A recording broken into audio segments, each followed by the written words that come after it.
Kara, what does the backing of the Pfizer-BioNTech shot from the CDC mean toward getting acceptance of the vaccine? We hear it over and over. Is this really going to make such a difference? Well, that remains to be seen. The Biden administration is certainly hoping so, especially as it looks toward bringing out booster shots. But yeah, there's still about 38% of Americans who are unvaccinated, according to the CDC, and 20% of those say they won't get the vaccine unless they are mandated to. So, there's probably some that can be lifted off the fence of this as you get growing more acceptance from the government in terms of, touting their confidence in the vaccine and getting support. But I think, there will still be a segment of the population that might have a harder time getting across. So it's really just a matter of trying to get out these education campaigns and getting getting the private sector to get on board with perhaps mandating these as well.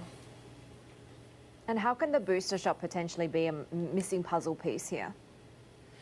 So the administration is plowing ahead with this plan to try to get booster shots out, and that's going to be the next step for the CDC advisory panel in mid-September to start turning their attention to, is to when to get boosters, because there has been, sort of early data showing that of the waning efficacy of the vaccine against the Delta variant, and also just as time goes on. So the booster, they're looking to roll that out starting September 20th, and for people who have gotten their shots 8 months ago. But, Biden has kind of floated the idea that the timeline might even be shorter for people, less than 8 months. And Anthony Fauci was on TV over the weekend kind of opening the door to the same thing. So we'll see how that plays out as well. Kara, when I saw the story about the EU travel restrictions from the U.S., so it'd be tougher for U.S. people to go there, I thought, does this have a valid reason, or is it just sort of about turnabout as fair play after U.S. had blocked European travelers from coming to the United States?